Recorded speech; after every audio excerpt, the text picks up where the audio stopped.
Ngayon ay ang maligayang araw ng kasal ng bagong kasal. Bigyan natin sila ng pinakamainit na palakpakan para sa pagtanggap sa kanila. Mabuti. Mabuti? Pakipagpalitan ng singsing ang lalaking ikakasal at ang babaeng ikakasal.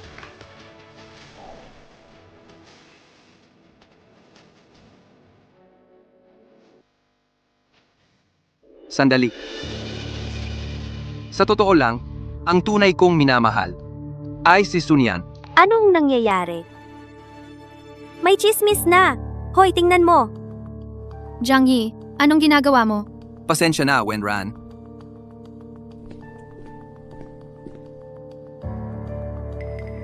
Sa totoo lang, ikaw ang tunay kong gustong pakasalan.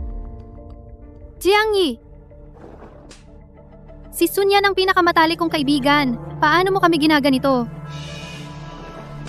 Wenran! Sinong nagpahintulot sa'yo na sampalin si Kuya Jiang Yi? Kaya pala kayong dalawa. Ay matagal nang nagkakilala. Naku, anong nangyayari? Ang pangit nang nangyari sa kasal. Anong nangyayari? May palabas na?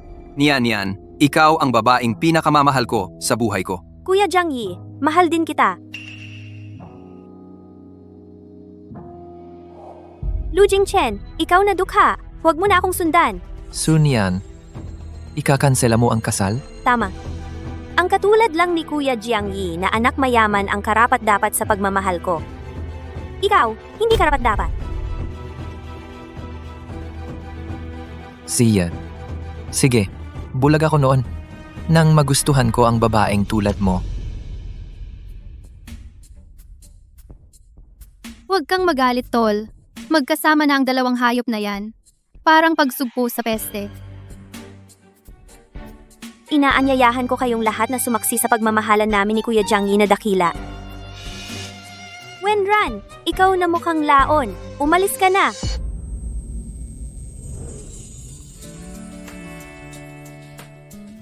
Kinasal ng biglaan.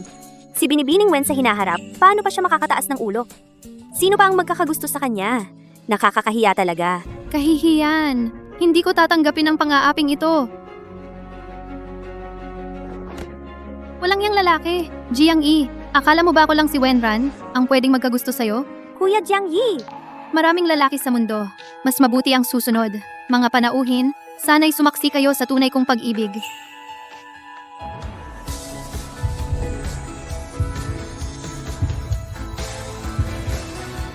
Mahal, pakasalan mo ako. Mahal, pakasal na tayo. Ginoong Lu, ngayon ko lang nakita ang ibig sabihin ng tunay na love at first sight.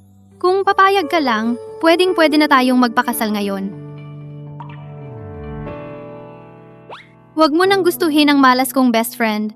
Ako ang tamang babae para sa'yo. Payag ako. Ngayon na tayo magpakasal.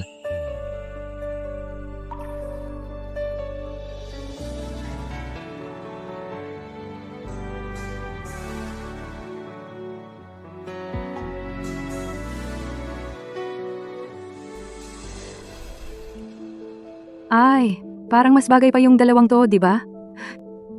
So, sina Sun Yan at Jiang Yi pa lang ang tunay na katawa-tawa.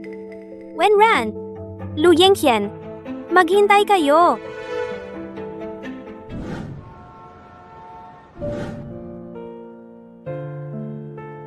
Kunin ko muna ang kotse. Hintayin mo ako dito.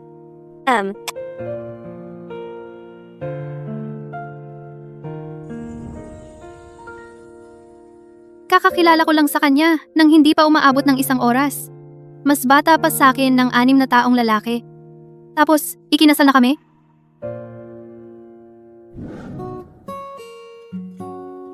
Boss Lu, yung ipina-arrange ng matandang boss para sa'yo ay si Miss Sunyan. Bakit kayo ikinasal kay Miss Wenran? Huwag mo nang banggitin ang babaeng yon. Opo, inayawan ka ni Sunyan dahil akala niya dukha ka.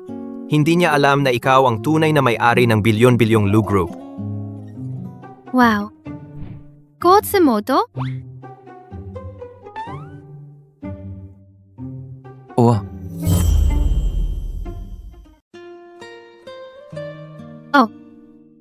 Hindi ako masyadong marunong sa mga sasakyan, pero mukhang maganda itong sasakyan. Kahit papaano, 200,000 pataas ang halaga nito, di ba? 200,000? Ni isang gulong ng sasakyang ito, hindi mo kayang bilhin. Saglit, may tatawag. Wow! 200,000 lang? Makakabili ka na ng magandang sasakyan? Balang araw, bibili din ako ng isa para magamit. Boss Lou, may emergency meeting ngayon sa kumpanya. Kailangan mong dumalo. Sige, babalik ako agad para asikasuhin. Pagkatapos maayos, aalis na ako sa kumpanya. Inis si Sun Yan sa kanya dahil wala siyang pera. Ngayon, nawalan pa siya ng trabaho. Bata pa siya. Hindi kaya siya mawala ng pag-asa?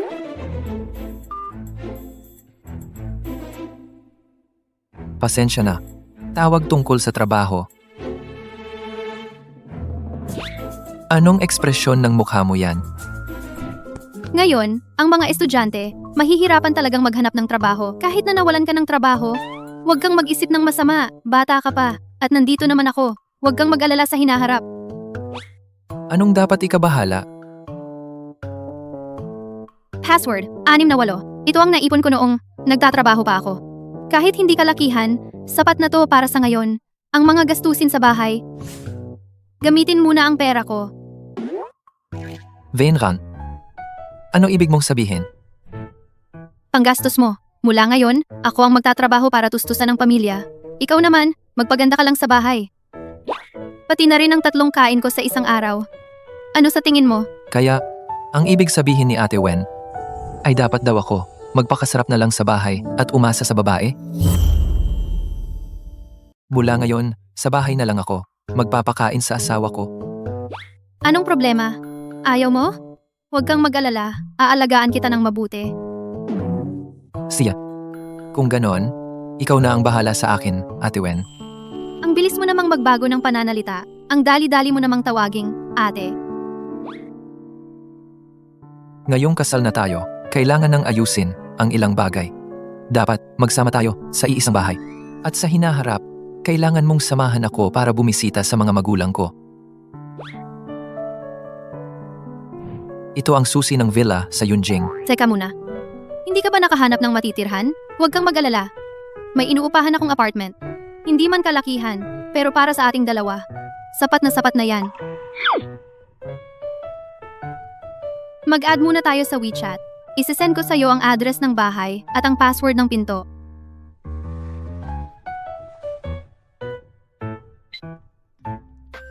Sa hapon, pwede ka bang umalis ng mag-isa?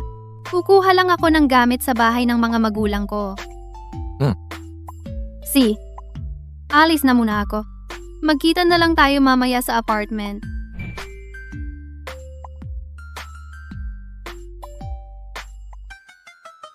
Sandali.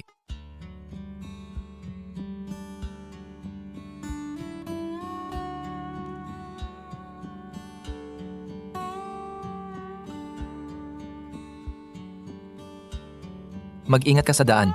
Mahal.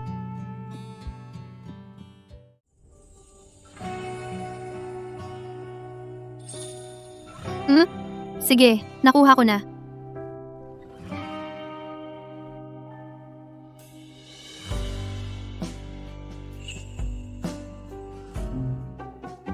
Boss Lou, kayo po na bilyonaryo, ang pinuno ng malaking korporasyon. Talagang titira sa maliit na inuupahang bahay ng misis? Yung misis nyo po, hindi nga makilala ang mamahaling kotse. Yung susi ng villa sa Yunjing, parang dekorasyon lang sa kanya. Sobra kang daldal. Ayusin mo ito. Dalhin ang mga gamit ko sa address na ito. Opo, tiyak ko pong discreet. Mukhang, kailangan kong humanap ng tamang pagkakataon para sabihin sa kanya na hindi naman tayo mahirap.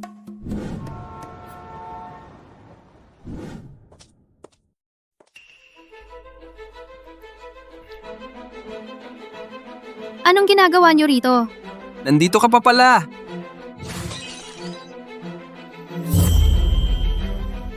Nandito ka pa pala! Jiang Yi, ano ba itong? Ayaw mo pang aminin ang pagkakamali mo? Wala akong nagawang mali. Bakit ako magsusorry? Ikaw ang may kagagawan sa kasalan natin. Ikaw ang nagpahiya. Sa akin at sa pamilya namin. nagpahiya? Jiang Yi, ang tunay na nagpahiya sa atin, ikaw yon. At itong matalik kong kaibigan, ang kasalanang yan, huwag mong ibato sa maling tao. Ran, paano mo nasabi yan? Tunay na nagmamahalan kami ni Kuya Jiang Yi. Ikaw, hindi mo kailanman naunawaan kung gaano kabuti si Kuya Jiang Yi. Palagi kang abala sa design mo. Hindi mo siya pinapansin. Nawala na ang pagmamahalan. Hindi naman pwedeng isa lang ang may kasalanan. Tama? Tama si Nian. Wenran, dapat mong isipin na ikaw ang may problema. Oo nga, hindi mo pinahalagahan, tapos nagpakalugmok ka pa. Nagpakasal ka na lang basta sa kay Lu Jingchen. Wala siyang wala, ngayon nawalan pa ng trabaho. Wenran, paano ka na kaya mabubuhay? Bilang kaibigan mo, naaawa talaga ako sa'yo. Kanino man ako magpakasal, hindi niyo problema yon. Pero kayong dalawa, ang isa, nobyo ko. Ang isa, pinagkakatiwalaan kong kaibigan. Hindi lang kayo nagtaksil sa akin, nagtulungan pa kayo. Ngayon, nandito pa kayo para husgahan ako. Bahay ko ito, lumabas kayo. Sa totoo lang, sasabihin ko na sa'yo. Ang titulo ng bahay na ito, matagal ko nang inilipat sa pangalan ni Nian. Noon, gusto lang kita dahil sa galing mo sa design, para makatulong ka sa career ko. Pero ngayon, sira na ang kamay mo, nakapag-asawa ka pa ng walang kwentang lalaki. Wala ka ng silbi para sa akin. Jiang Yi, simula pala noon, ginamit mo lang ako. Sunian, mabuti pa nga ang loob ko sa'yo. Ngayon pati bahay ko gusto mong agawin. Siyempre naman. Ran, ngayon, amin na ni Jiang Yi ang bahay na ito. Tingnan mo ang sarili mo. Wala ka ng iba, kundi walang kwentang pride. Kung ayaw mong mahirapan, umalis ka na. Akala ko ba, sa paningin nyo, isang hakbang lang ako para umangat kayo. Kapag may pakinabang, ginagamit. Kapag wala ng silbi, pwede nang tapakan kasama ng bago. Tumigil ka na. Umalis ka na. Kung hindi, huwag kang magalit kung maging masama ako. Hindi ako susuko. Ang nakaraan natin, para na lang kinain ng aso. Mula ngayon, ako si Wenran. Wala nang kinalaman sa inyo. Tapos na tayo.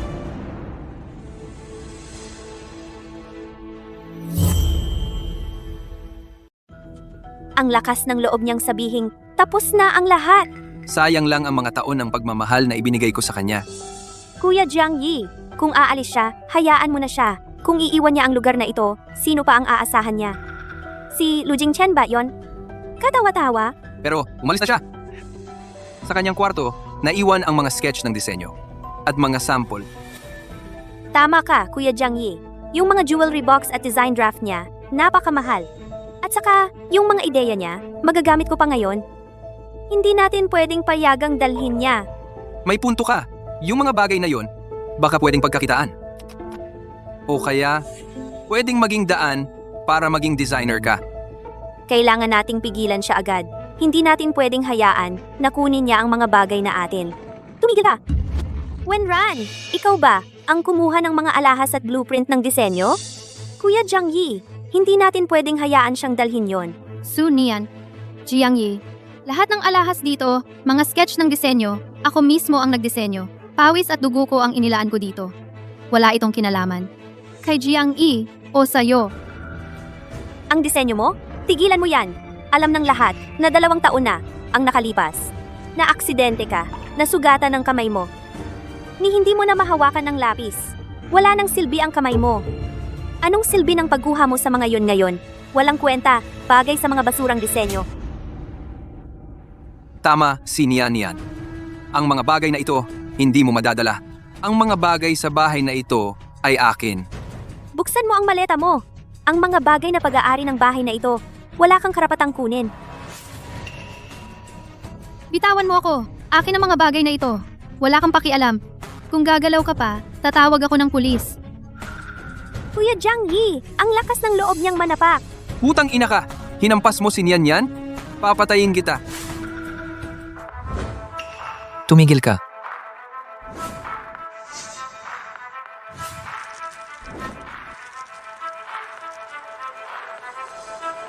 Subukan mong galawin siya. Tingnan natin. Subukan mo lang siyang galawin.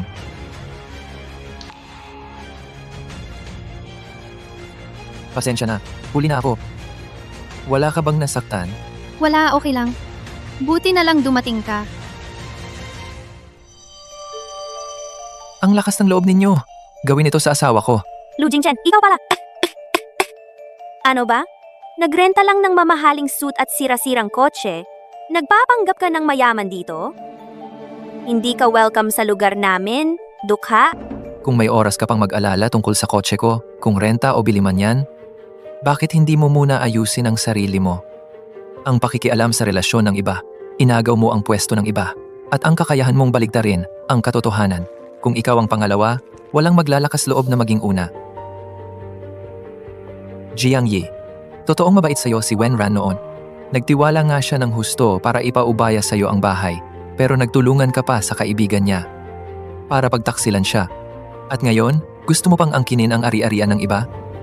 Kung ganyan ka magpakatao, talagang nakakadiri. Lu Yingqian, ano ba ang tingin mo sa sarili mo? Isang dukhang walang trabaho. Huwag kang magmalaki dito. Anong kaya kong gawin? Hindi kailangang patunayan sa'yo ang mga ginawa ninyong ito. Ang panahon ang bahala sa inyo. Tayo, magkita na lang tayo. Penan. Umalis na tayo. Wenran, hintayin mo lang. Gagawin kitang kahiya-hiya at mawawalan ng lahat. Lu Jingchen, salamat sa'yo, ngayon. Ang pagrenta ng kotse at tong damit. Ang mahal, siguro noon. Ang galing mo umarte. Yung dating ng boss. Perpekto ang timing. Hindi ako umarte. Totoo ang kotse at damit. Ako talaga ang presidente. Si, alam na. Nasa karakter ka pa, ano? Okay lang. Kahit na mawalan ka ng trabaho, ate, hindi kita pababayaan. Sinabi ko na, pananagutan kita. At pananagutan kita hanggang dulo. Mukhang tong sombrero ng cute husband. Hindi ko agad maitatanggal. Kung gayon, tatanggapin ko rin ang responsibilidad bilang asawa. Ipagtatanggol kita, irerespeto kita, at ibibigay ko ang lahat. Bakit ang seryoso mo magsalita? Bata ka pa, maging masigla ka naman. Ayaw ba ni ate kapag seryoso ako? Syempre naman hindi.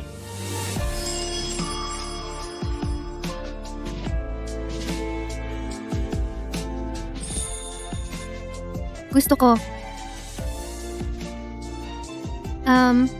Mauna na akong maligo.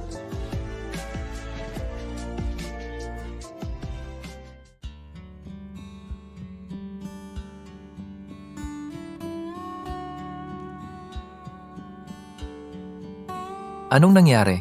Yung lakas ng loob mo kanina, saan na napunta? Pagod na. Halika dito at magpahinga.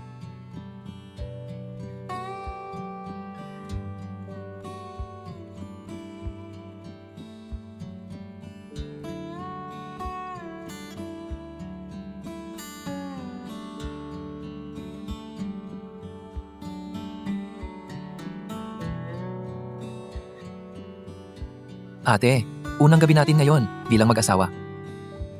Matutulog ka na agad?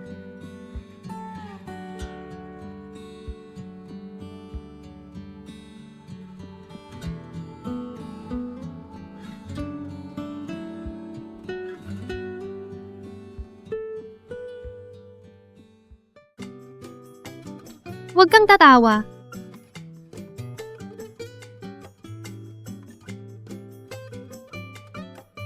Sige, lutuan kita ng makakain. Anong gusto mo? Gusto ko ng hotdog, fried dumplings, siomai, at noodles. Hindi na. Mahirap na makabili ngayong gabi. Kahit ano na lang, lutuan mo na lang ako ng pansit. Siya.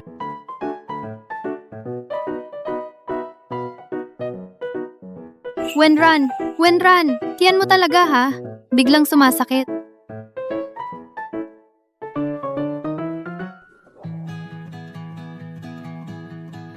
Presidente, ayon sa utos ninyo, mga chef mula sa Michelin ang gumawa ng mga midnight snack na ito. Umuwi na kayo pagkatapos. Huwag ninyong istorbohin ang pagpapahinga ni ma'am. Presidente, ang schedule ninyo bukas? Sa umaga, may video conference kayo sa European headquarters para sa quarterly performance. Sa tanghali, may meeting kayo kay Ji Zhang ng Xingyao Capital para sa estratehikong pamumuhunan. Sa hapon, kailangan ninyong makipagkita sa mga executive. Alam ko na.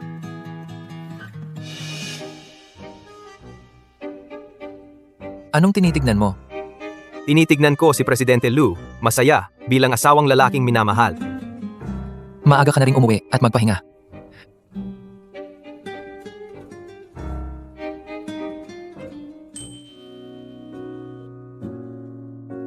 Wow!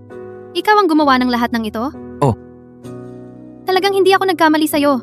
Magaling sa trabaho, magaling din sa kusina. Ate, tikman mo na. Tingnan natin kung gusto mo.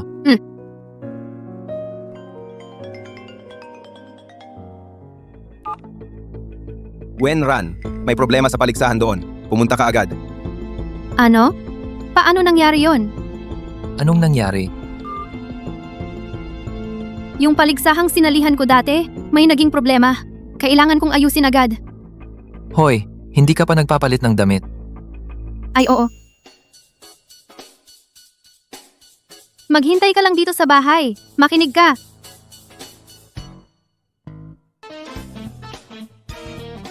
Talagang itinuring niya akong asawang minamahal. Kung ganon siya nagmamadali. Malaki siguro ang problema.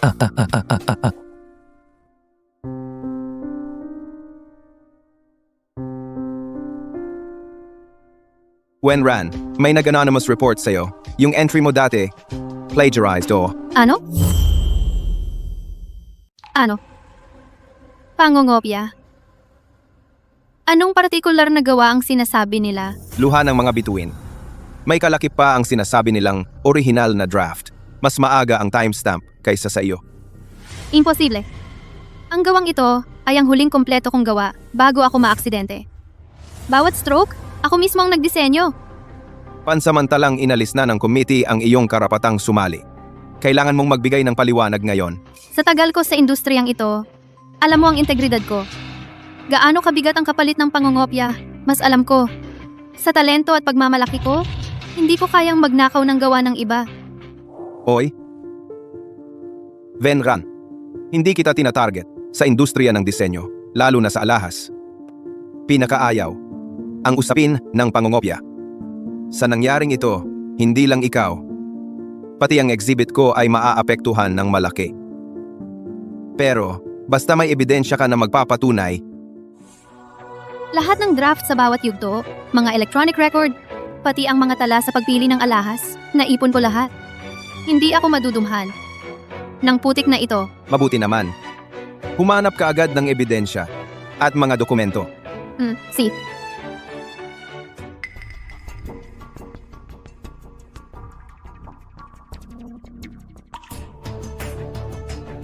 Lahat ng draft at tala, bakit nawawala? Naalala kong naipon ko lahat. Paano nawala? Wenran, meron ka bang ebidensya o wala? Isang jewelry designer? Paano mawawala ang mga draft? Maliban kung wala ka talagang draft.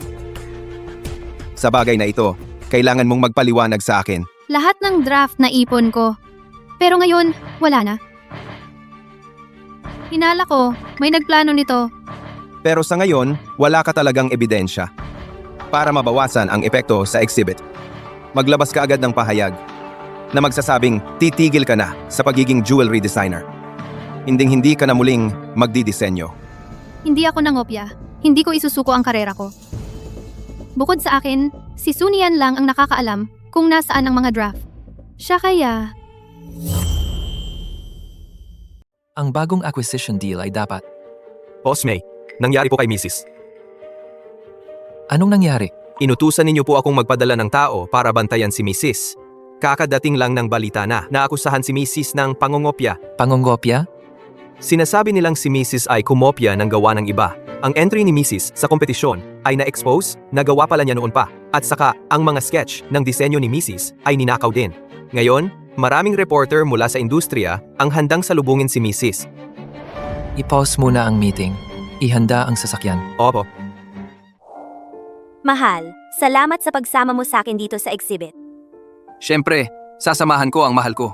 sa mga bagay na gusto niya. Su, Nian. Venran, anong ginagawa mo rito? Sasali ka rin ba sa kompetisyon? Anong ginagawa ko rito? Hindi mo ba alam sa sarili mo? Sunian, ninakaw mo ang disenyo ko, tapos ako pa ang inakusahan mong nangongopya. Ang galing mo sa magnanakaw ang nagsisigaw ng magnanakaw? Ah, ang galing mo. Venran, anong ibig mong sabihin? Paano mo nagawang basta-basta na lang sirain ang pangalan ni Nyan? Wala kang pakialam dito. Huwag kang magpanggap na knight in shining armor dito. Anong pinagsasabi mo? Hindi ganyang tao si Nyan. Ikaw, pagkatapos ng aksidente mo, hindi ka na nakapagdisenyo ulit. Ikaw talaga ang kumopya ng design sketch ni Nyan. Sunian, paano naman ang dating kalidad ng mga disenyo mo? Kitang-kita naman ng lahat. Hirap na hirap ka nga lang makapasok sa ganitong level ng kompetisyon. Pero ngayon, bigla kang nakapaglabas ng gawa tulad ng Tears of Starlight at agad-agad nanalo. Bukod sa pagnanakaw at pangungopya ng gawa ko, may iba ka pang paliwanag? Nandyan si Wenran, yung na-expose na nangongopya. Bilis! Wenran, bilang isang highly regarded genius, nahulog ka sa iskandalong pangongopya. Ano ang masasabi mo tungkol dito? Bago lumabas ang katotohanan, wala akong komento. Dahil sa pangongopya, na-disqualify ka na sa kompetisyon at blacklisted ka na sa buong industriya. Ganoon ba? Hindi ako nangopya kanino man. Mga kaibigang reporter, na-realize na ni Wenran ang kanyang pagkakamali. Humingi na siya ng tawad sa Kim. Misu, balita ko, magkaibigan kayo ni Wenran. Pero ngayon, kinopya niya ang gawa mo. Ano ang nararamdaman mo tungkol dito? Hindi ko rin inakala na gagawin ito ni Wenran. Hindi ako nangopya. Si Sunian ang nagnakaw ng gawa ko. Ano? Miss Su, totoo ba ito? Sinasabi ni Wenran na ninakaw mo ang kanyang gawa. Totoo ba? Totoo ba ito? Naniniwala ako kay Nyan. Hindi siya ganyang tao. Si Wenran, lagi namang naiigit sa kakayahan ni Nyan at saka siya, wala namang ebidensya. Oo nga. Miss Ven, may ebidensya ka ba? Ako, Miss Wenran, mayroon ba kayong ebidensya? Nasaan ang ebidensya?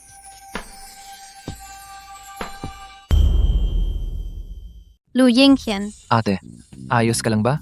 Okay lang ako. Bakit ka nandito? Lu Jingqian, anong ginagawa mo rito? Alam ko na. Dito ka para tanggapin ang kasalanan ni Wenran sa pangungopya. 'Di ba?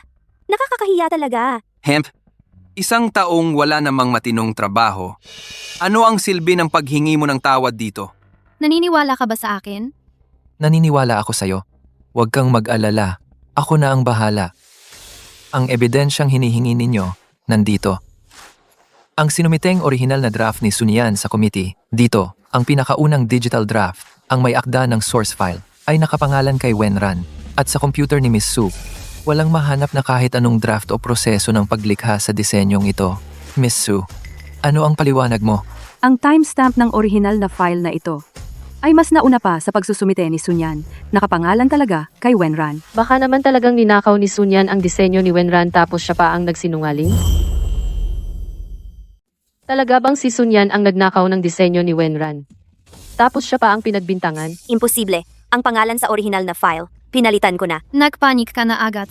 Ngayon, malinaw na ang katotohanan, di ba? Hindi ganoon. Ang ibig kong sabihin ay, Malinaw na ang katotohanan. Kaya pakiusap sa lahat ng reporters, ipakita natin sa buong industriya kung sino talaga ang may masamang ugali at nag-akusa sa iba ng pandaraya. Ate, uwi na tayo. Wenran, Lu Jingqian, tumigil kayo. Huwag kayong umalis. Miss Su, hindi mo lang ninakaw ang gawa ni Wenran. Pinagbintangan mo pa siya ng pandaraya. Ano ang masasabi mo rito? Magpaliwanag ka nga? Ano ang paliwanag mo dito? Magpaliwanag ka nga. Ang pagbangon natin ngayon ay napakaganda. Lu Yingqian, para kang swerte ko.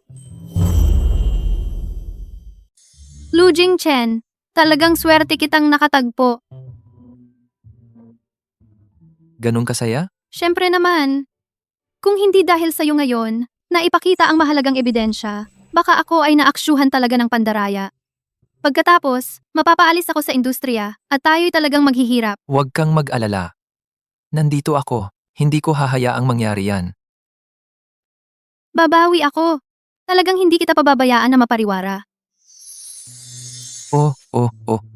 Ikaw na designer namin, Wenran. Napakagaling mo. Ano ang plano mo ngayon? Siyempre, lilikha ulit ako. Si Sunyan, ginamit pa ang masamang paraang yon para sirain ako.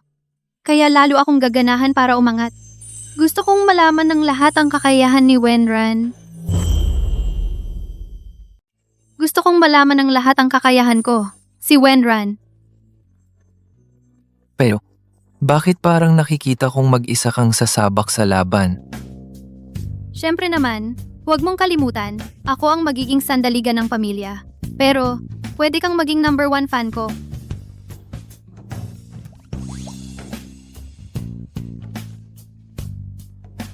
Hindi lang fan. Ako ang magiging sandalan mo. Ang lakas ng loob mo.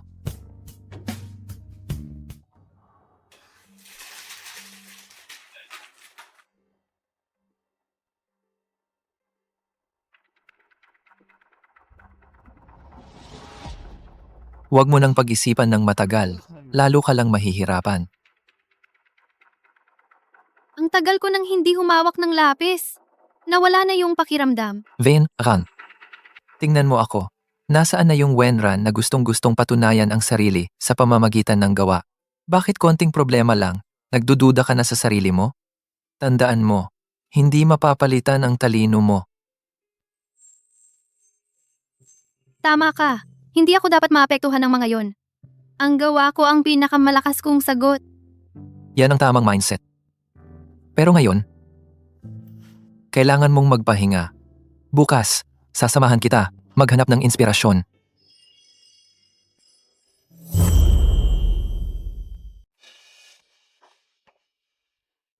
Nian. Bakit bigla kang nasaktan ng ganito kalala? Jiang Yi, huwag kang magtanong. Kasalanan ko ang lahat. Hindi dapat ako pumunta kay Wenran. Wenran? Siya ang nanakit sa'yo? Gusto ko lang sanang humingi ng tawad sa kanya. Ipaliwanag ang nakaraang hindi pagkakaunawaan. Sana mapatawad niya ako. Hindi ko inaasahan. Pagkakita pa lang niya sa akin, bigla siyang nagalit. Sabi niya, nagpapanggap lang ako at sinaktan niya ako. Hindi makatarungan. Hindi ko talaga akalain na nagbago siya ng ganito. Naging napakahirap kausap. Nalinaw na nga ang usapin ng plagiarism. Sinaktan ka pa rin niya. Jiang Yi, huwag mo siyang sisihin. Kasalanan ko ang lahat. Nian. Hindi ito kasalanan mo. Masyado kang mabait. Hindi natin pwedeng palampasin ito.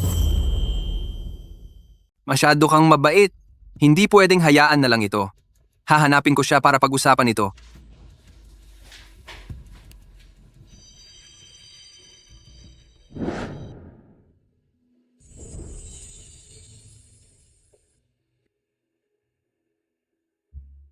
Mukhang bumalik na sa dating gawi ang isang tao. Ang putik ng paninirang puri ay ibinuhos na sa akin.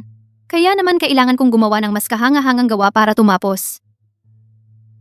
Kung gayon, inaasahan kong mabibighani mo ulit ang lahat. Hayaan mo akong magbigay ng lakas sa iyo, ate.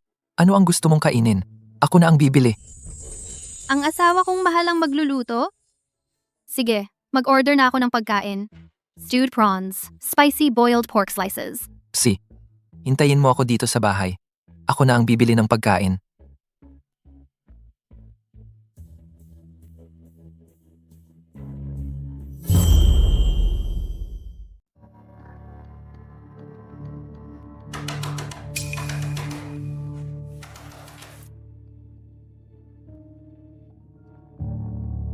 Jiang Yi, anong ginagawa mo rito? Wenran, hindi ko talaga napansin. Ang sama-sama mo na ngayon. Bakit mo sinaktan si Sunyan? Sinaktan ko si Sunyan? Jiang Yi, nababaliw ka ba? O kaya naman si Sunyan ang anong pampagana ang ibinigay niya sa'yo, ni hindi ko nga siya nakikita sa mga nakaraang araw? Nagdadahilan ka pa. Nasa ospital si Nyan. Malubha ang kalagayan.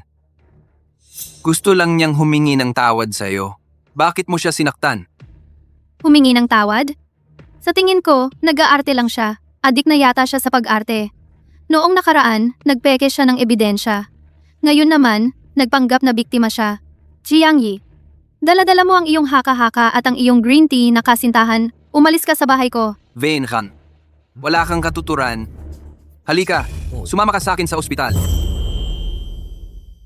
Tara na, sumama ka sa ospital. Dapat mong ipagdasal na walang mangyayari kay Nian. Sige, sana nga may mangyari sa kanya. Kung hindi, isasakdal ko siya sa paninirang puri. Sumama ka sa ospital at humingi ng tawad kay Nian Yan. Kung hindi, marami akong paraan para palabasin ka sa Haicheng.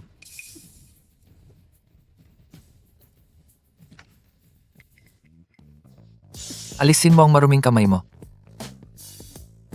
Jiang Yi, may sira ka ba? Ano man sabihin ni Sun Yan, naniniwala ka agad? Malinaw ang ebidensya. Ngayon, nasa ospital si Nian Yan at malubha ang kanyang kalagayan. Kailangan mong sumama sa ospital. Kung hindi, Kung hindi, ano ang gagawin mo? Subukan mong galawin siya.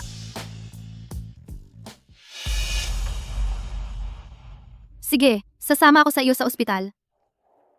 Ate, May mga bagay na kailangang harapin ng personal. Kung hindi, hindi sila titigil. sasamahan kita. Wag na. Pag-uusap namin to. Ako na ang bahala.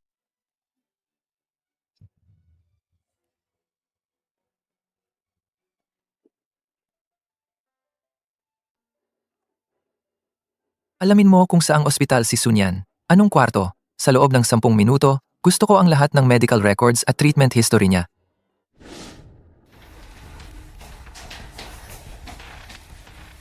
tingnan mo ang itsura ni Nian Yan dahil sa'yo. Nagkamali talaga ako sa'yo. Di ko inakala na ganito ka kasama. Sun Yan, OA na yung drama mo. Kung totoong malubha ang sugat mo, nasa ICU ka na dapat? Di dito sa ordinaryong kwarto na nagpe-perform ka. Wenran, alam kong galit ka sa akin. Galit ka dahil magkasama kami ni Jiang Yi. Pero, di mo naman dapat ginawang ganun kalala? Mukhang wala ka talagang pagsisisi. Ngayon din, mag-sorry ka kay Nian Nian agad-agad. Kung hindi, ako na ang magtutuwid sa'yo para kay Nian Nian ngayon. Bibigyan kita ng leksyon. Noon, pangungopya. Ngayon, pananakit. Sun Yan, may hangganan ng pasensya ko. Sun Yan, ginawa mo ang mga pekeng pasa. Nagpakalat ka ng maling akusasyon. Bawat isa sa mga ito, naitago ko ang ebidensya. Kung muling mang-aasar ka sa akin, abangan mo ang sulat mula sa abogado ko. Nian Nian, ano ba talaga ang nangyari sa sugat mo? Jiang Yi, kahit ikaw, hindi ka naniniwala sa akin? Wenran, alam kong galit ka sa akin. Pero paano mo ako mapagbibintangan ng ganito? Ano ba? Hindi ba't malubha raw ang tama ko sa iyo? Bakit wala man lang bakas ng sugat?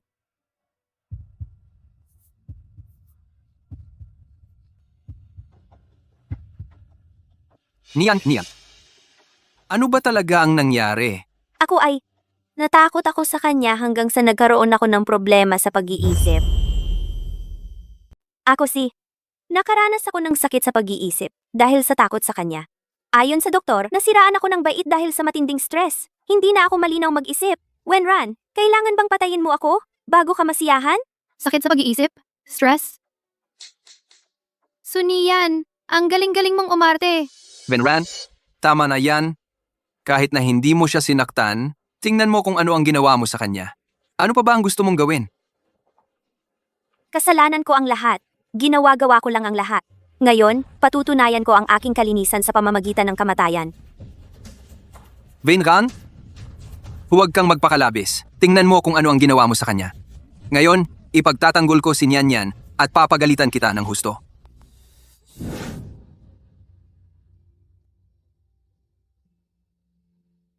Subukan mong salingin siya.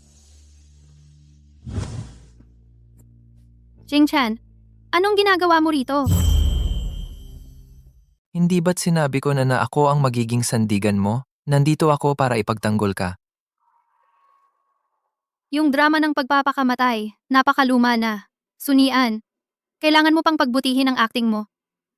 Kuya Jiang Yi, sila, pinagtutulungan nila ako.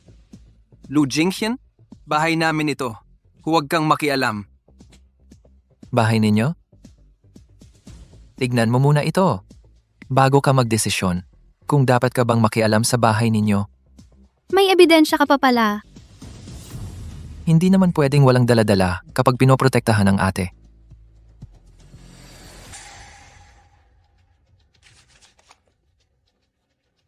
Nian Nian, ano ba talaga ang nangyari? Peke! Peke ang lahat ng ito. Ginagawa lang nila ako. Napakababa naman. Napakababa talaga. Para protektahan si Wenran, gumamit pa ng ganitong karumal-dumal na paraan. Peke ba ito? Pwede ninyong muli itong ipatingin? Oo nga. Si Sunyan ay walang sugat sa katawan. Jiang Yi, bantayan mo ang tao mo. Kung muling maglakas loob siyang mag-isip ng masama kay Wenran, huwag kang magalit kung maging brutal ako. Jiang Yi, hindi kita niloloko. Natatakot lang talaga ako. Si Wenran kasi, laging nakakaangat sa akin. Ayoko lang na mawala ka. Niyan, huwag kang matakot. Naniniwala ako sa'yo. Nakakadiri talaga. Umalis na tayo rito. Kapag pinanood pa natin, masusuka na talaga ako. Tara, uwi na tayo.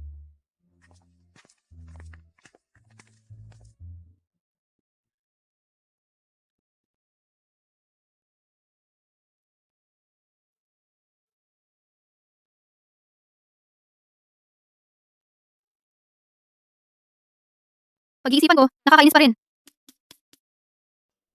Kakalampas lang ng iskandalo ng plagiarism. Ngayon naman, may bago na namang paka ng pagpapahirap sa sarili. Itong si Sunyan, wala na ba siyang ibang magawa kundi manggulo ng palihim? Wala na ba siyang ibang talento? Si Sunyan na ito, wala na ba siyang ibang ginagawa kundi ang mga ganitong kilos? Walang ibang kakayahan? Balak mo bang patuloy na tumanggap ng atake nang walang gawin? Sa tupo at tulo? Paano posible iyon? Patuloy akong nangangalap ng ebidensya tungkol sa kanyang paninirang puri at pagbibintang. Sa susunod, kung muling maglakas loob siyang gumawa ng kalokohan, babayaran ko ng buo kasama ang tubo at puputulin ko ang kanyang kamay. Ate, huwag kang mag-alala. At nandito ako para ipaglaban ka. Lu Jingchen, ang sarap mong kasama. Ang pasasalamat na salita lamang ay hindi dapat. Hindi ba dapat may tunay na aksyon?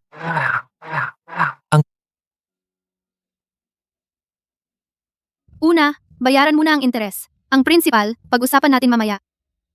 Jiang Yi, narinig ko na ang mga chismis sa labas. Sinasabi nilang hindi ako karapat-dapat. Maging taga-disenyo. At ang iyong mga magulang, mas lalo na bang ayaw sa akin? Huwag mong pansinin ang kanilang mga walang basihang sinasabi.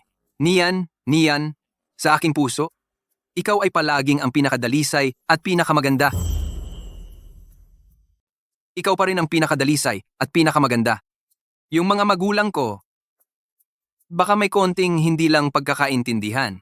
Pero, wala na akong natira ngayon. Sira na ang pangalan ko, nawalan pa ako ng trabaho. Ano pa bang magagawa ko? Jiang Yi, ikaw na lang ang meron ako.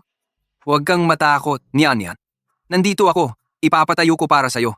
Ng isang personal na kumpanya ng disenyo ng alahas. Gagamitin ko ang pinakamagagandang resources para itaas ka. Kapag nakakuha ka na ng ilang malalaking premyo sa internasyonal, sa panahong iyon, tingnan natin kung sinong may lakas ng loob na magchismis pa tungkol sa'yo. Ang mga magulang ko, tiyak na tatanggapin ka nila. Jiang Yi, ang bait-bait mo talaga. Alam kong sa mundong ito, ikaw lang ang tunay na mabuti sa akin.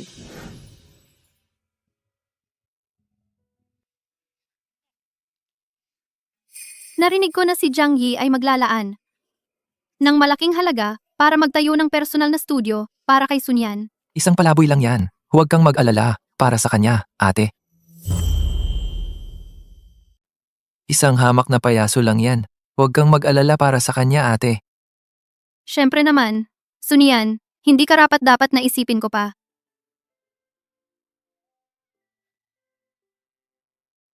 Ang galing-galing mo, ate. Tiyak na ikaw ang nasa tuktok. Titingala sa'yo ang lahat. Salamat sa iyong mabuting hangarin. Pero sa huli, ang gawa ang magsasalita. Ang bago kong likha, dapat pukawin ang lahat. Siyempre.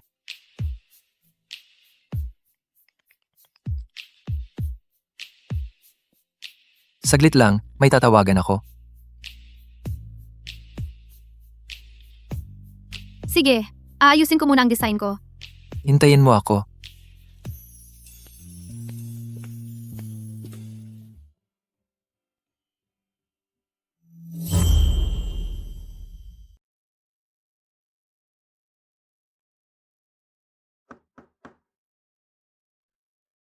Lu Jingchen, may nakalimutan ka ba?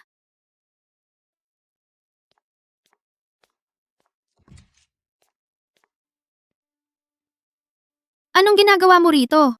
Dumaan lang ako para tingnan ka. Ang aking mahal na matalik na kaibigan kung gaano kahirap ang buhay ngayon. Hindi ka welcome sa bahay ko. Umalis ka na. Ano? Ni hindi mo man lang ito nakikilala? Ito ay imbitasyon mula sa pangunahing alahero sa buong mundo, Madam Amelie, para sa isang pribadong hapunan? Kuya Jiang Yi ay napakahirap nitong makuha. Narinig ko na hindi ka man lang nakakuha ng karapatang pumasok. Ito lang ba ang dahilan? Vainran, huwag kang magkunwari. Alam kong sa panaginip mo ay gusto mong makuha ang pabor ni Madam Amelie. Ngayon, nagngingit-ngit ka na sa inggit, di ba? Alam ko na gusto mo, hanggang sa panaginip. Hinahangad mo ang pagpansin ni Master Amelie. Ngayon, galit na galit ka na, no? Sunian, ganyan ka pa rin. Akala mo kapag nakakuha ka ng tiket, ay panalo ka na sa buong mundo. Ang taong walang tunay na kakayahan, kahit makapasok sa pintuang iyon, magiging tanging payaso lang sa buong lugar. Ikaw, Sasabihin ko sa'yo, ang portfolio ko ay matagal nang ipinadala sa studio ni Miss Amelie. Dahil ito sa tunay kong galing, hindi katulad mo, umaasa sa lalaki, umaasa sa daya. Vainran, matigas pa rin ang mukha mo. Kapag nagningning ako sa gabi ng handaan at naging estudyante ni Master Amelie, tingnan ko kung kaya mo pa ring maging kalmado gaya ngayon. Di binabati kita na magkatotoo ang pangarap mo. Hindi na kita aalayan.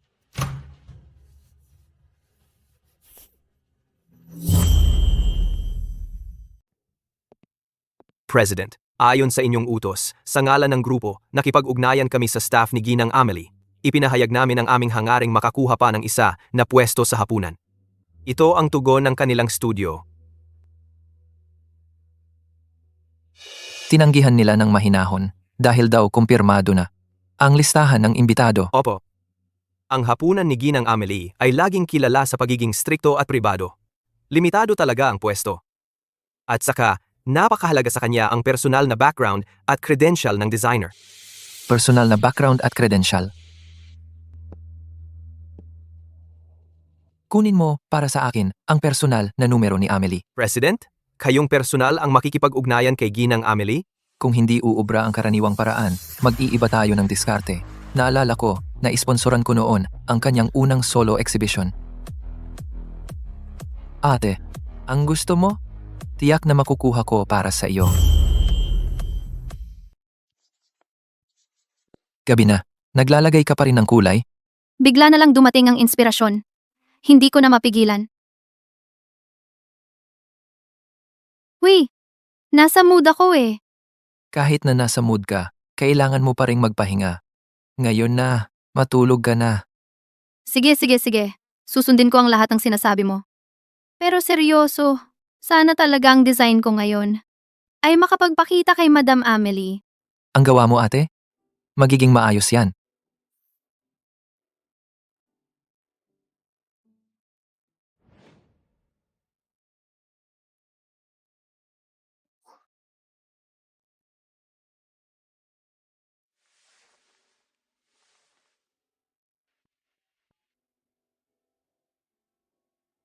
Madam Amelie, magandang araw po. Ako po si Lu Jingchen.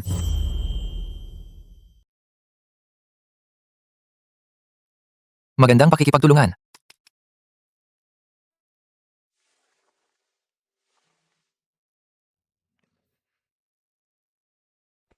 Naku! Anong nangyari? Ang studio ni Miss Amelie. Nagpadala ng imbitasyon sa private dinner. Talaga nakakuha ako ng qualification. Congratulations ate. Alam ko na, hindi na sayang ang pagsisikap ko. Palagi akong naniniwala sa'yo. Pero, wala akong oras maghanda ng appropriate dress. Sumama ka sa akin. Ito, Regalo para sa'yo. Ipinagdiwang ang pagbabalik mo sa pangarap. Asahan mong magiging star sa dinner. Naway sumikat ka rin. Sa hapunang ito.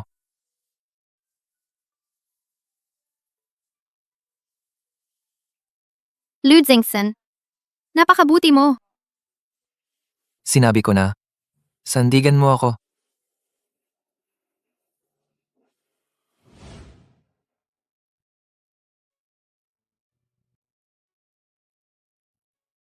Oh, sino bang akala ko? Yun pala, ang napakatalinong disenyador na si Wen Ran. Vinhan, sa ganitong lugar, pwede ka bang pumasok ng basta-basta? Kung makakapasok ako, hindi ko naman siguro kailangang magulat sa inyong dalawa. Ano na namang pekeng klaseng yan ang suot mo? Ganyan ang suot mo at gustong makisali sa hapunan ni Master Amelie? Kuya Jiangyi, tingnan mo siya. Gusto niyang makisama. Sa mataas na lipunan, kahit na ikahiya niya pa ang sarili niya. Kuya Jiangyi, tingnan mo siya. Para lang makapasok sa mataas na lipunan. Wala na talagang hiya. Miss Su, parang peke lahat ng nakikita mo. Siguro sanay ka na sa mga peke. Kaya ganyan na lang ang pananaw mo. Ikaw, Tama, siyan, niyan. Ang mga tao dito, mayayaman o makapangyarihan. Hindi basta-basta makakapasok ang gusto lang na lugar. Wenran, maging matalino ka. Umalis ka na. Ha! Huwag mo nang hintayin. Dumating ang mga guard na paalisin ka. Mas nakakahiya yun.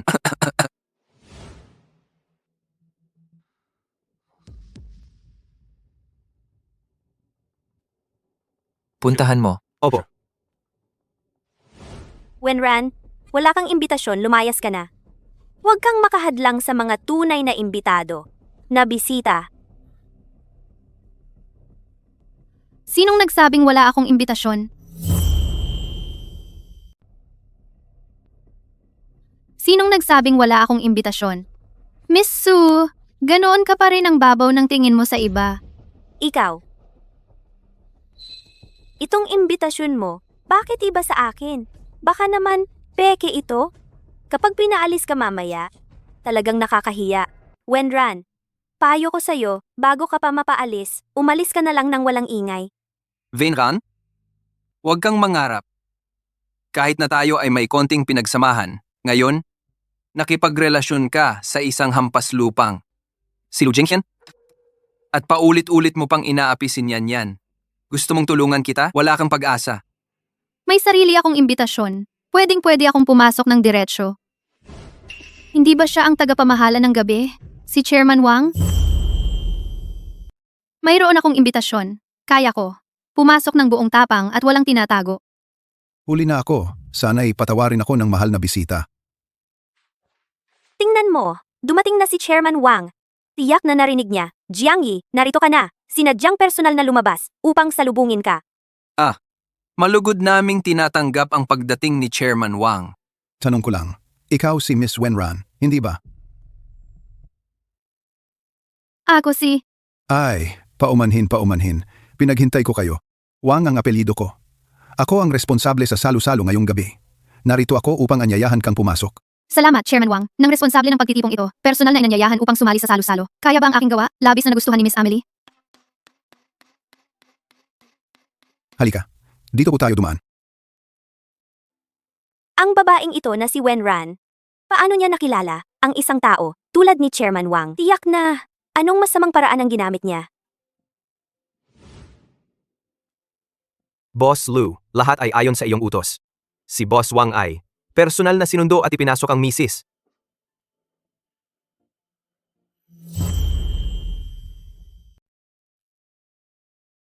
Halika, umpisahan natin sa isang baso ng alak.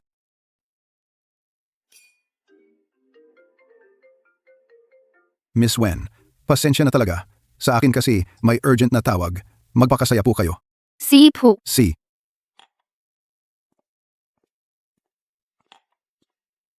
Hoy, Assistant Chen, sabihin mo kay President Lu na huwag siyang mag-alala. Ako, siguradong aalagaan ko ng mabuti ang misis niya.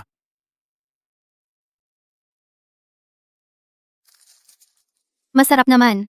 Pero kung ikukumpara sa gawa ni Lu Jingchen, medyo kulang pa. Hala, nakapasok ka talaga. Hindi ko alam kung anong masamang paraan ang ginamit mo. Bakit, Miss Su? Eksperto ka ba sa mga ganong paraan? Anong ibig mong sabihin, Miss Su? Eksperto ka ba sa mga maduduming paraan? Ran, maging magalang ka sa pagsasalita. Tama si Nian. Wala kang imbitasyon. Ang pagpasok mo rito ay issue na mismo. Hindi mo ba nakikita? Ang tagapamahala ang nagdala sa akin dito. Dinala ng tagapamahala? Baka naman dahil sa pagtulog kaya ka nakapasok? Ang pagpasok ng tulad mo ay talagang nagpababa ng antas ng buong hapunang ito. Masu, marumi lang ang isip mo, kaya iniisip mo na katulad mo ang lahat? Nandito ka't nagmumura, hindi mo ba alam kung anong okasyon ito? Ikaw, Wenran! Kung sasaktan mo si Nian, papatayin kita. Mga binibini at dinoo, pakipalakpakan ng buong puso ang ating espesyal na panauhin ngayong gabi, ang presidente ng Lu Group, Ginoong Lu. Dahil may mahalagang bagay si Jianeng, Amelia na kailangang pag-usapan kay Ji, Lu hindi na siya makakapag-usap pa sa inyo dito. Ji, Lu, dito po. Hahanapin ko si Amelia. Ikaw naman. Hanapin mo ang misis. Huwag mong hayaang istorbohin siya ng mga taong walang kinalaman. Opo.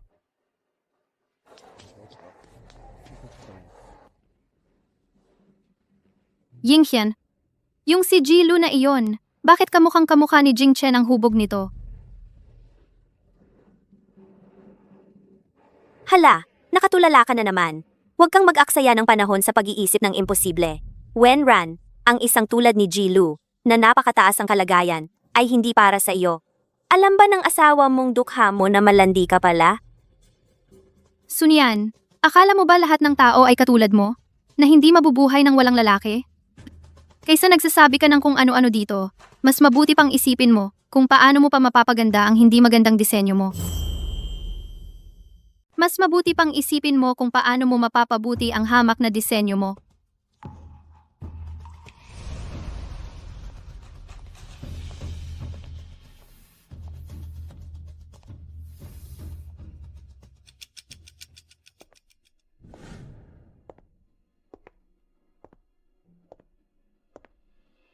Tumigil ka, Wenran. Umiyak na si Nian. Humingi ka ng tawad sa kanya. Jiang Yi, kayo dalawa, parang malagkit na tae ba kayo? Wala akong oras para sa drama nyo. Wenran, alam ko naman talaga, ang pagpunta mo rito ngayon ay para lang maakit ang atensyon ko, para pagsisihan ko, di ba? Jiang Yi, nakalimutan mo na ba na ikaw ang unang nagtaksil sa akin? Nandidiri nga ako sa'yo? Ikaw, Umalis ka sa harap ko. Wala akong oras para sa pagmamalaki mong yan.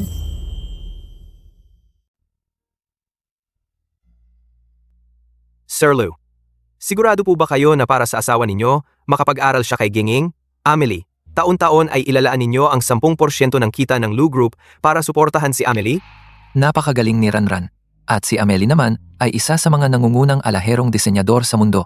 Kung makakapag-aral siya sa kanya, ang kakayahan ni Ranran ay tiyak na lalo pang uunlad. Ganyan talaga ang kapangyarihan ng pag-ibig. Nasaan ang asawa ko? Nandyan lang po sa unahan.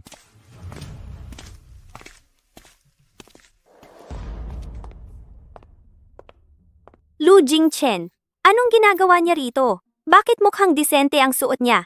At bakit siya nandito? Baka naman nakapasok ng patago?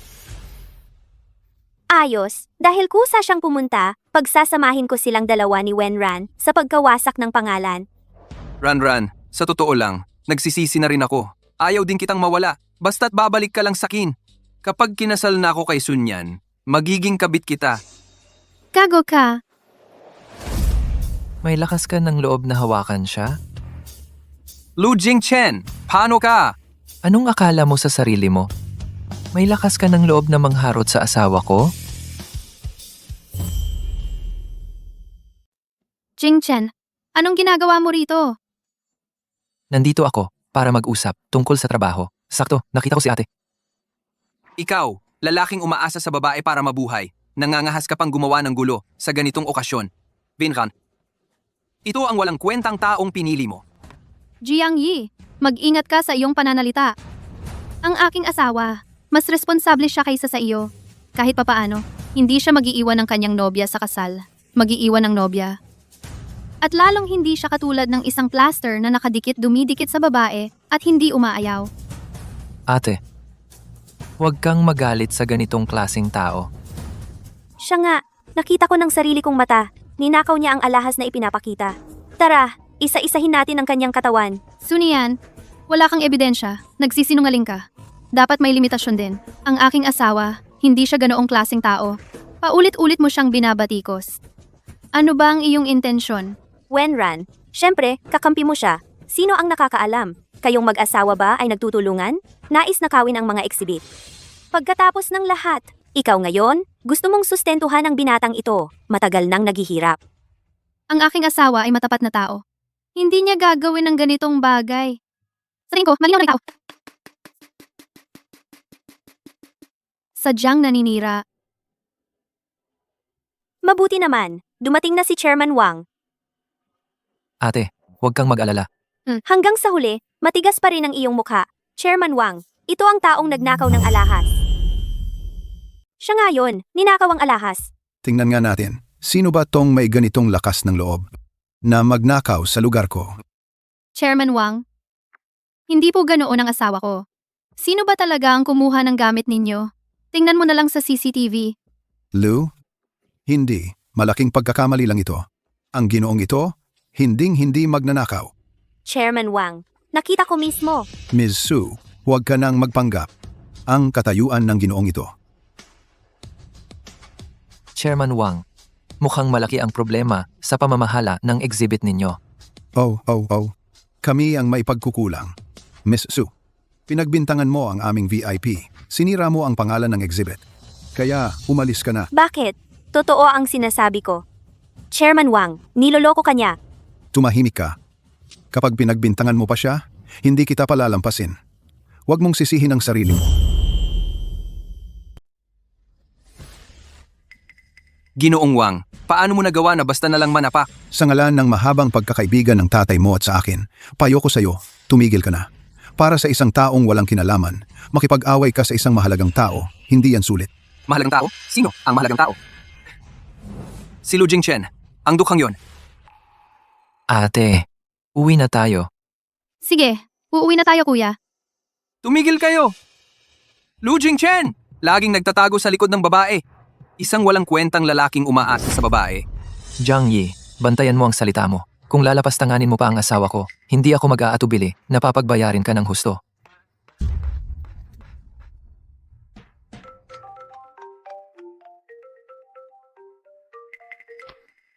Excuse me, ikaw ba si Miss Wenran? Ako ang assistant ni Miss Amelie. Nakita ni Miss Amelie ang iyong design draft at nagustuhan niya ito. Nais niyang anyayahan ka na maging kanyang huling estudyante. Excuse me, ikaw ba si Miss Wenran? Ako po ang assistant ni Madam Amelie. Nakita niya ang design mo at nagustuhan niya ng husto. Iniimbitahan ka niya na maging huling estudyante niya. Totoo ba? Si Madam Amelie? Gusto niya akong kuning estudyante? Jingchen, narinig mo ba? Narinig ko. Congratulations, ate. Imposible! Wenran, anong karapatan mo? Gumamit ka siguro ng mga maduming paraan. Guards, palayasin niyo ang dalawang nanggugulo na yan. Wenran, mamatay ka ng masama! Wenran, bakit ikaw ang nakakakuha ng lahat? Bakit lahat ng tao ay umiikot sa'yo? Ikaw ang dahilan kung bakit paulit-ulit akong napapahiya. Gigibain kita. Lubusan kitang gigibain.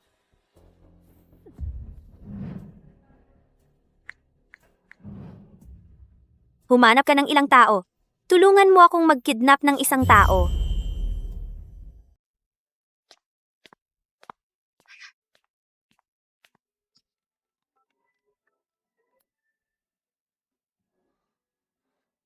Ang usapin sa pagbili ng shares ng Jiangxi. Bukas.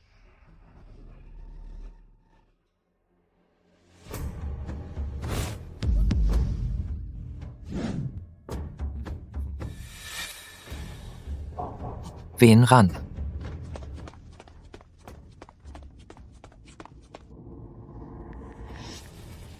Sundan agad, 10975. Ang sasakyang ito, sige nang ay nakidnap, bilis. Opo. Gamitin ang lahat ng koneksyon. Hukayin man ang buong lupa, kailangan din nating hanapin si Ginang.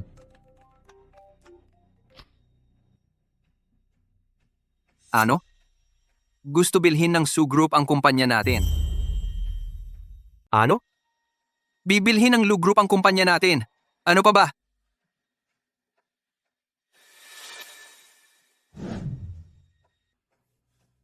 Si Sunian, nangahas na kidnapin, si Wen Ran. Pupunta na ako sa kanya. Paano siya nangahas?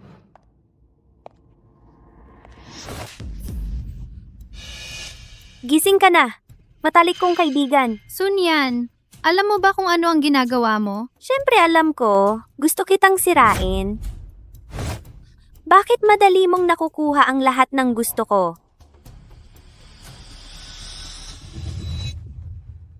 Nian, tumigil ka! Huwag mo nang ipagpatuloy ang pagkakamali mo. Kuya Jiang Yi, para sa kanya ka talaga. Sabihin mo.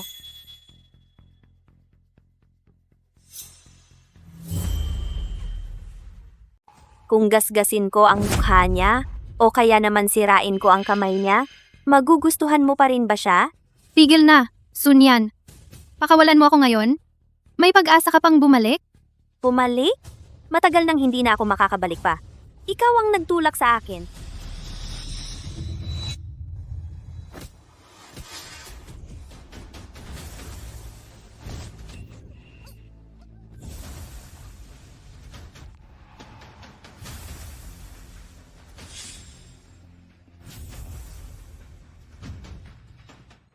Jing Chen.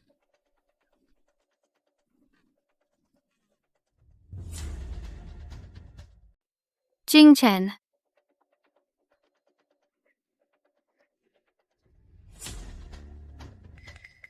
Lu Jingchen, isang dukha ka lang. Paano may mga bodyguard? Miss Su, ang tinatawag mong dukha ay si President Lu Jingchen ng Lu Corporation. Imposible. Ang presidente ng Lu Corporation.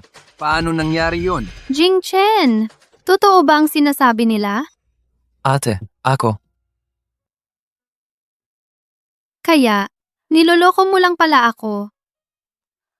Yung pagiging walang trabaho, paghiram ng kotse, pagsandal sa akin, pinapanood mo akong nagmumukhang tanga na nagsasabing, aalagaan kita? Nag-enjoy ka ba? Hindi ganoon. Makinig ka muna. Noon pa man, ako ay. President Lu, ang palabas na ito? Masaya ka bang ginampanan? Ran, pakinggan mo muna ako. Wala na. Talagang wala na. Ate, Huwag mo akong hawakan. ate. Makinig ka sa akin. Natatakot ako na mali ang pagtatago ko ng totoong pagkatao noong una. Mali iyon. Pero ang bawat araw na kasama kita, bawat araw, bawat sandali, totoo lahat yon. Noong sinabi mong aalagaan mo ako, natawa ako sa loob-loob ko at naramdaman ang init. Noong ipinagtanggol mo ako, noong inilagay mo ko sa likuran mo para protektahan. Sa isip-isip ko, kailangan kong maging sandigan mo. Protektahan ka habang buhay. Hindi yon pag-aarte. Takot lang akong magsabi. Baka kasi matakot ka. Baka katulad ng pagtrato mo sa iba, ang gawin mo sa akin. Pasensya na. Sa susunod, kung lokohin mo pa ko ulit,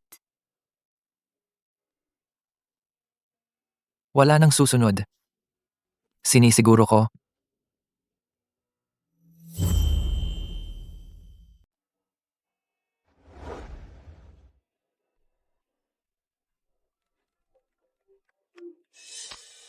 Jing Chen, ang kulit mo talaga. Ikaw ay presidente ng Lu Group? Paano ka makakapag-asawa ng babae mula sa simpleng pamilya? Ma. Ang aming pamilyang Lu ay hindi tatanggap ng isang babaeng may iskandalo. Ma, ang magiging asawa ko ay si Wen Ran lang. Asawa? Ang katayuan niya, karapat-dapat bang pumasok sa pamilya natin? Ma, hindi ko hahayaang insultuhin mo si Wen Ran. Kung wala nang ibang bagay, ibababa ko na ang telepono. Lu Jingchen. Maghiwalay na tayo. Ano ang sinabi mo? Nakita mo na, ang agwat sa pagitan natin ay napakalaki. Ayokong dahil sa akin, ay kalabanin mo ang pamilya mo. Ayoko ring habang buhay na mamuhay sa ilalim ng mga titig ng iba. Wen Ran. Maari kong isuko ang pagiging presidente ng Lu Group.